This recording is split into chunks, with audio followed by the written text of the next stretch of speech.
Shalom, shalom. Meus irmãos, há uma palavra que o Senhor tem ministrado para mim. Ele tem falado fortemente ao meu coração e eu gostaria de compartilhar com vocês. E ela está no primeiro livro dos Reis de Israel, capítulo de número 19, versículo do 8 ao 10, que vai nos dizer desta maneira: Levantou-se, pois, e comeu e bebeu, e com a força daquela comida caminhou 40 dias e 40 noites até Horebe, o monte de Deus. Verso 9. E ali entrou numa caverna e passou ali a noite, e eis que a palavra do Senhor veio a ele e lhe disse: O que fazes aqui, Elias? Verso 10. E ele disse: Tenho sido muito zeloso pelo Senhor Deus dos exércitos, porque os filhos de Israel deixaram o teu concerto, derribaram os teus altares e mataram os teus profetas à espada, e eu fiquei só. Buscam a minha vida para me tirarem. Meus irmãos, o cenário dessa história é a seguinte: Elias ele havia derrotado. Ele havia derrotado e envergonhado e matado os profetas de Azerá e Baal. E após isso, ele restaura o altar de adoração em Israel e traz de volta a adoração do povo de Israel ao Deus verdadeiro, ao Deus de Israel.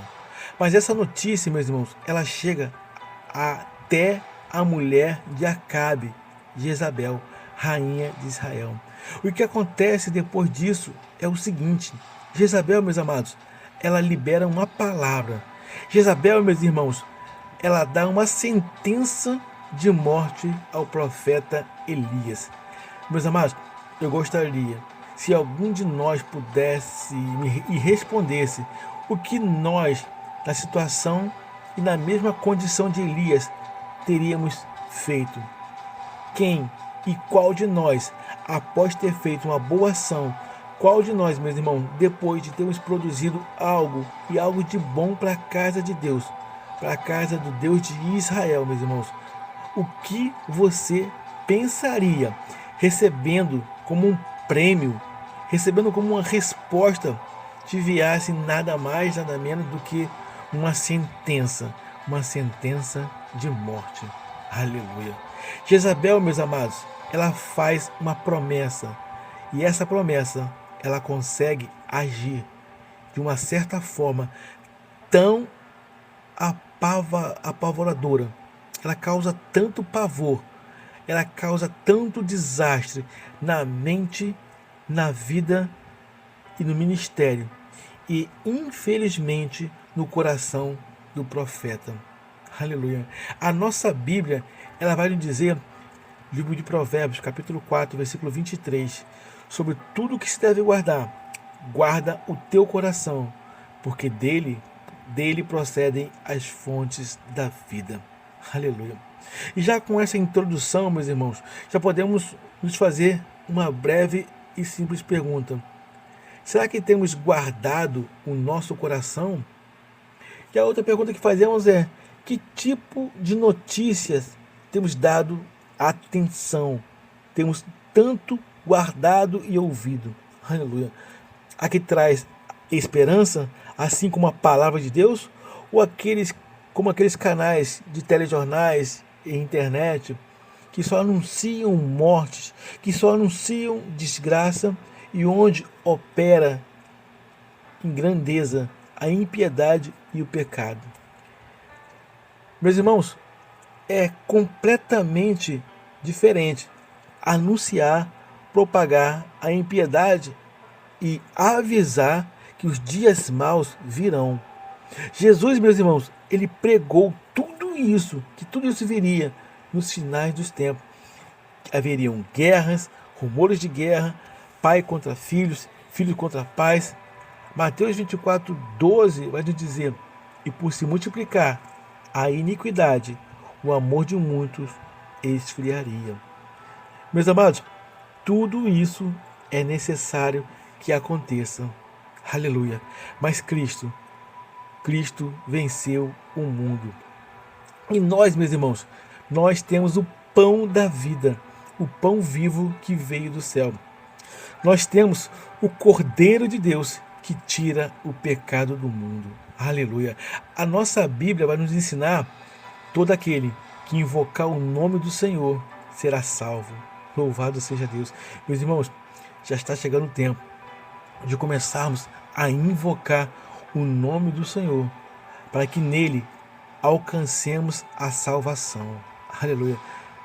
Meus irmãos, ainda que venha a morte, ainda que estejam em dores, a fome, a perseguição, eu preciso dizer uma coisa: não saia da posição.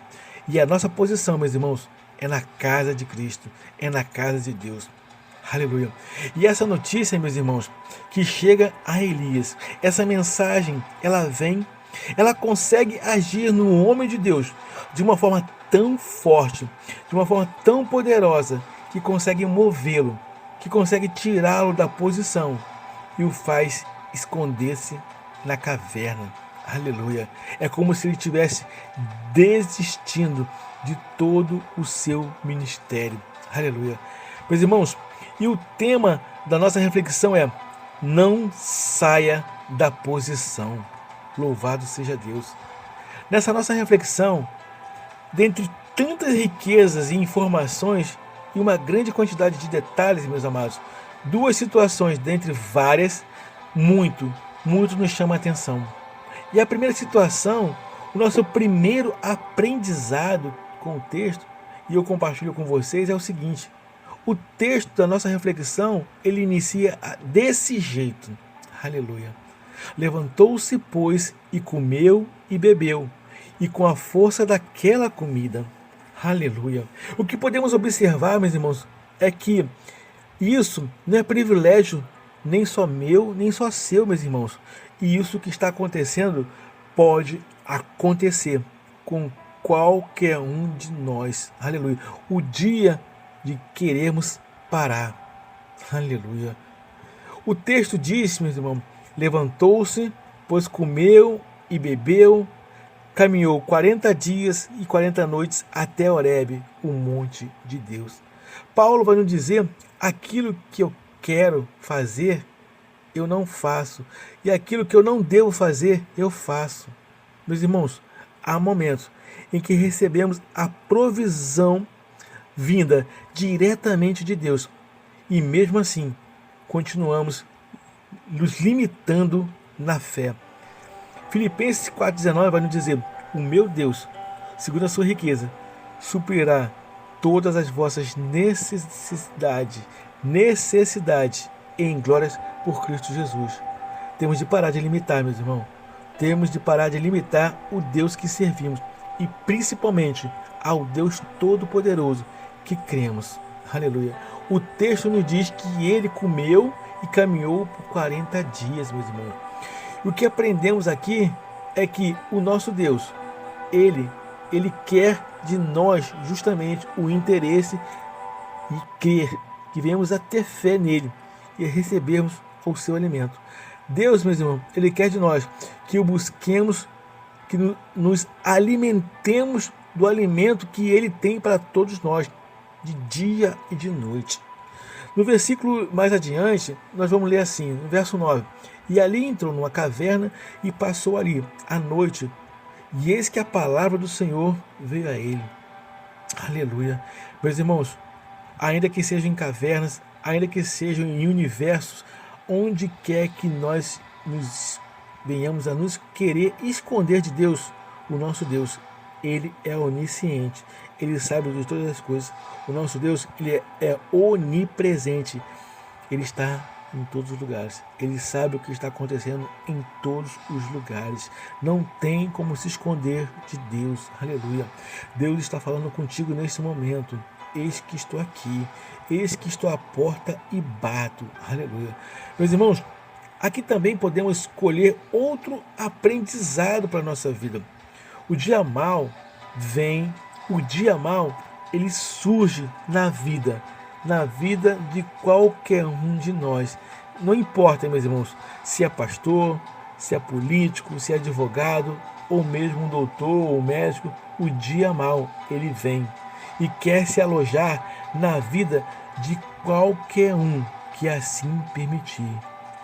Meus irmãos, esse dia mau, o dia dele surgir, dele aparecer ou bater na nossa porta, e isso nós não temos o poder de evitar. Aleluia. Mas o nosso Deus, o Deus que servimos, com um alimento que só Ele tem para a nossa vida, faz com que venhamos a caminhar muito além do que pedimos e que pensamos e que possamos imaginar. Aleluia. Quando paramos para observar o texto vai dizer que o profeta, ainda que abalado, ainda com sintomas de depressão, o texto vai nos informar que a comida de um dia e de uma noite, ele caminhou 40 dias e 40 noites. Louvado seja Deus por isso. Meus irmãos, o nosso Deus, ele é infinitamente maravilhoso. Em tempos atuais, onde os dias possuem, em alguns locais, 12 horas, 24 horas, a semana 7 dias, e o mês mais longo, 31 dias, o mês do nosso Deus tem 40 dias, meu irmão. Aleluia. Ele tem para oferecer 40 dias e 40 noites de provisão. Aleluia. Se tratando de uma providência de Deus, ela pode durar os 30 dias e ainda vai sobejar, meu irmão, por mais 10 dias além. Amém? Aleluia. Esse é verdadeiramente o Deus Jeová Jireh. Esse é o Deus da provisão, meus irmãos. Aleluia. O texto vai dizer que Deus, ele se dirige a Elias e faz a ele uma simples pergunta: que fazes aqui, Elias? Aleluia. E Elias responde a Deus com uma resposta totalmente fora do contexto. E ele disse: tenho sido muito zeloso pelo Senhor, Deus dos exércitos, porque os filhos de Israel deixaram o teu concerto, derribaram os teus altares e mataram os teus profetas à espada, e eu fiquei só, e buscam a minha vida. Aleluia. Muitas das vezes, meu irmão, Deus, em sua infinita sabedoria, ele nos faz justamente apenas uma pergunta. E tudo isso para que com a minha e com a sua resposta ela venha a revelar, ela venha a mostrar exatamente o que eu e o que você não deveríamos estar fazendo. Aleluia. E a pergunta que eu faço agora é: o que temos feito, meu irmão? O que nos tem tirado do propósito de Deus? Aleluia. E o que Deus nos mandou fazer, ou melhor, o que Deus tem nos mandado não fazer, e que temos feito, meu irmão? Deus pergunta onde está, e ele responde o que ele achava, o que os outros estavam fazendo. Aleluia. Meus irmãos, eu aprendo aqui, é que quando nós pararmos de prestar a atenção na vida dos outros e focarmos na missão que Deus nos deu, pode até acontecer, mas eu te digo, meus irmãos, que dificilmente eu e você, nós, meus irmãos, dificilmente venhamos a sair da posição. Dificilmente possa acontecer de nós abandonarmos o foco da missão. Aleluia. Meus irmãos, eu quero te convidar a refletir o que temos feito e onde temos assim feito, e te fazer um convite especial. Você deseja entregar ou fazer um concerto e renovar a sua aliança com Cristo? Aleluia. Se sim, meus irmãos, escreva nos stories, diga sim para Deus. Amém? E eu gostaria de te convidar a inscrever-se em nosso canal, a ativar o sininho das notificações. Meus irmãos, curtam o nosso canal, inscrevam-se no canal, compartilhem com mais pessoas. Eu quero desejar a todos uma jornada abençoada e feliz. Eu sou o capelão Alexandre Costa. Shalom, shalom, graça e paz.